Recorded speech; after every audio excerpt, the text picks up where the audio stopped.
We have some honored guests tonight. We have Lieutenant Colonel Georges Huck de Wilde with a French accent, and he is the commander of the 435th Fighter Training Squadron, which I went through back in the day in Holloman or some such place. And as I recall, they're known as the Black Eagles? Deadly. Deadly. Thank you. Deadly Black Eagles. Thank you. I look forward to hearing from you.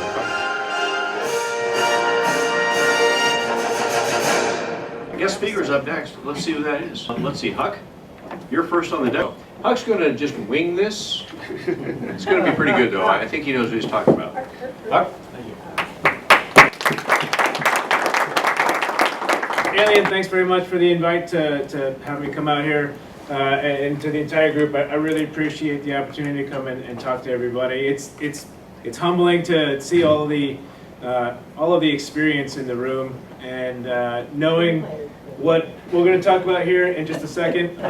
I can guarantee that all of the lessons learned that everybody in this room experienced, we teach that in some form today to our wingmen. So I just want to say thank you to everybody for your experience and what you bring. It's pretty humbling. So I'll give you, I guess what my goal is to kind of give you what we do. So I'll give you a minute on myself just to kind of contextualize, and then talk about what it is the squadron does, and maybe a little bit going forward. And then what I'd really like to do is offer up a chance if anybody has any questions about anything. More than happy to entertain that. So very briefly about myself. I was an upstate New York kid. Grew up my whole life there. Went to college in New York, did ROTC, joined. I was initially a navigator. So I went to navigator school, went to B-52s for an assignment. Turns out I didn't like being downstairs in the B-52. I couldn't see anything. So I switched over, got picked up for pilot, went through pilot training at Laughlin Air Force Base, and then was fortunate enough to get an F-15 out of that, and went through the fighter wickets. So assignment at Seymour, assignment at Mountain Home with the Bold Tigers, and finally after 13 years, was fortunate enough to get called up to the show and deploy and do some work downrange, and then a quick tour in DC against my will, where I worked on the F-35 program, and then the decision was made, hey, I want to come down to Randolph and teach IFF. They asked me to take command, so now I'm very fortunate to actually be commander of the 435th, the IFF squadron. We fly, whether you call it the T-38C, AT-38, T-38 IFF, it's all the same airplane. It's very bent. It doesn't do anything you want it to do. If you want it to go fast, it doesn't. If you want to slow down, it doesn't. If you want to turn fast, it doesn't. The only thing it does is it rolls and it'll get away from you. That's about the only thing that airplane does. They're all bent very differently. Some of them, the wings are bent. Some of them, the pitot tubes dressed to the left. They are just so uniquely different. And most of you probably did that, so thank you. Having these airplanes. Sorry about that. A comment on everything they're doing. You're not pulling hard enough. You need more throttle, and we don't do that. We give them a lot of leash to go out and make mistakes. And the idea is, we take these young aviators, we educate them in the culture of fighters, and we also let them make mistakes, and we let them make decisions. Like I said, nobody really takes the T-38 to war anymore. If you do, you've made something's gone horribly wrong. But we send them out into the world, into the combat air force, knowing what it takes to learn to become a fighter pilot. So every year we teach about 120 pilots that are U.S. We teach about another 20 pilots that are from a lot of different countries. We have Brazil, Saudi Arabia, we have Italy, we have Portugal, we have Romania, we have forgetting something, Spain, I don't think I said that, but we have lots of different countries that we teach as well. And then we teach about 20 to 25 backseaters as well that are headed primarily to the Strike Eagle, and a couple of them go to the F-18 Growler up in Whidbey Field, but primarily it's a Strike Eagle. Our wingmen go off to fly either the A-10, the F-16, the F-15E, F-35, or F-22. I think we're about on our last couple of wingmen that are going to go to the A-10 before that program slowly shuts down, and then it'll be the 4 primary aircraft that we mentioned.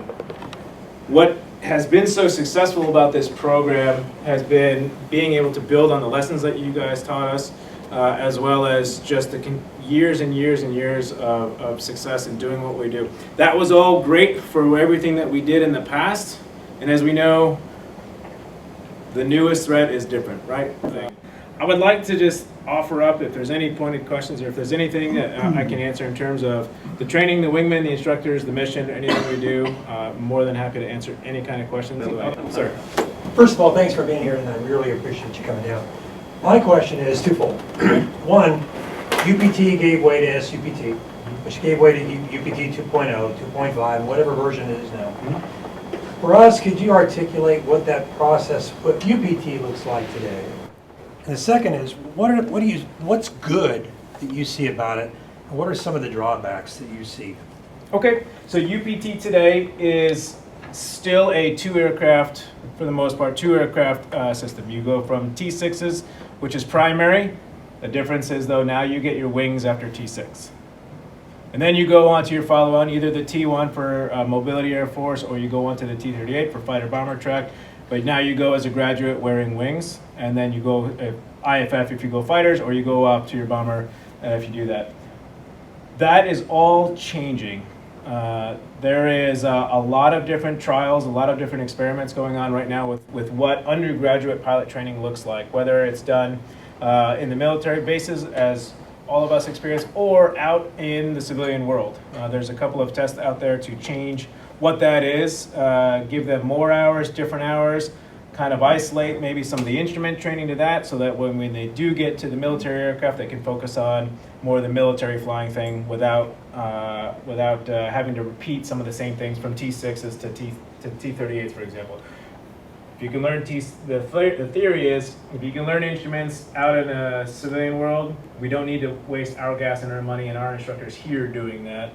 There's pros and cons to that as well. The other portion of that is, I think that what it really does, if you spend about 100 to 150 hours flying in civilian airports and civilian FBOs, you learn the National Airspace System a lot better than probably I do. All right, I've flown basically mostly just military airfields, a lot of point A to a lot of point A. So I don't go very many places. So I think in general it will increase their general aviation sense. How that translates to tactical employment, I don't know. We haven't gotten any of the students all the way through the pipeline and seen the results and gotten that back yet. And then I'll be honest, I forgot your third question. No, the second half of that question is, so what are the pros from the new UPT of today? What do you like? What do you, as a squadron commander of the IFF, like about it? And what are some of the things you're like, yeah, maybe we're missing the mark a little bit. Maybe they could tweak that a little bit better for you. Well, fortunately, since I'm on camera, I don't know, actually. Oh. I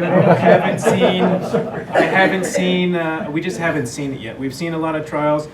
One of the nice things that does come out of it is when we're trying to attack how to train undergraduate pilots differently, we try new things.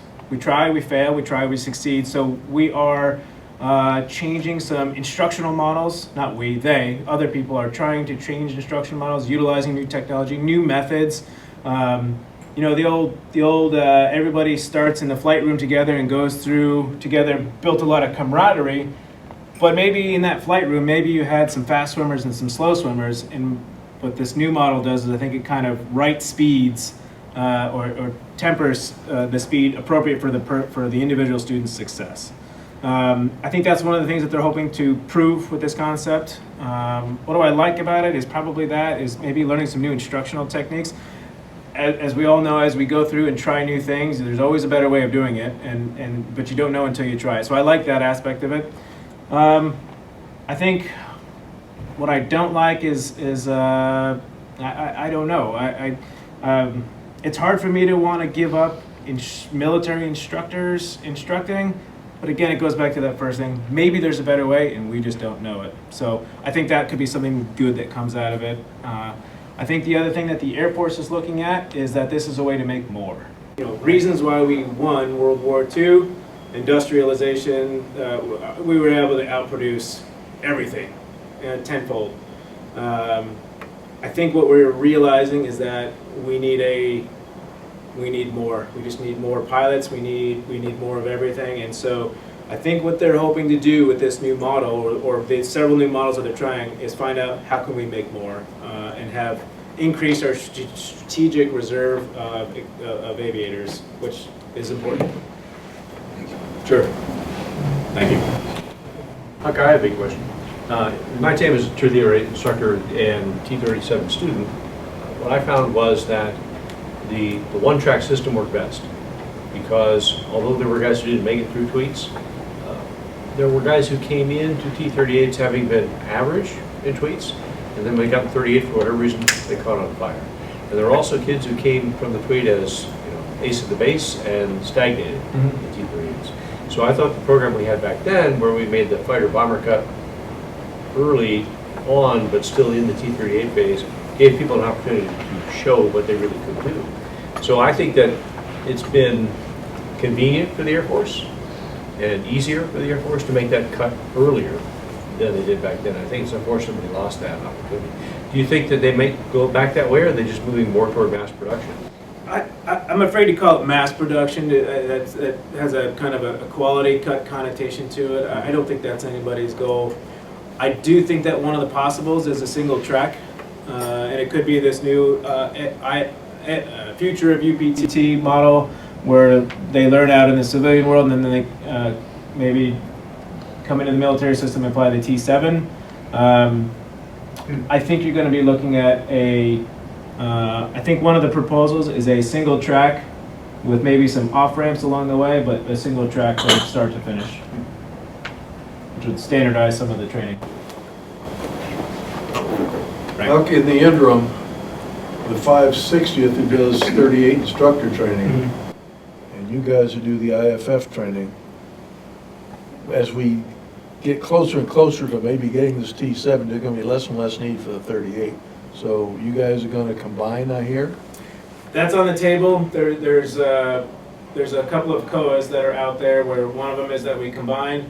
I think the fear is, well, not the fear, the T-38 is going to be around for, I would say, at least another 10 years. Because as we scale the T7, as we onboard that and we get it into different places, and all of the contractual things that happen along the way, there's going to need to still be a T-38s producing pilots. So there's probably at least another 10 years of T-38 flying as the T-7 ramps up and gets into all the bases and enough for us to have full squadrons. So that's a possibility. They're talking about it. Just don't know yet. Okay, thank you. If you can elaborate, mission capable rates for the T-38, AT-38? Right now, they're good enough. Okay. So T-38, one of the challenges is that we're facing. I'd say one of our largest impacts is some of the parts. Engines, we're challenged with some of our engine supply. We're challenged with some of our brake supply. We're just challenged with some of the supply of some of the parts. The maintainers are as good as they always were. They're fantastic out there, doing the best they can with what they can. Out of all that, despite all those problems, ebbs and flows of manning and ebbs and flows of parts, the beauty of this squadron for years, having nothing to do with me, but for years the squadron has never had a wingman miss their B course date, which is probably one of the biggest points of pride that the squadron has. We've never missed one yet.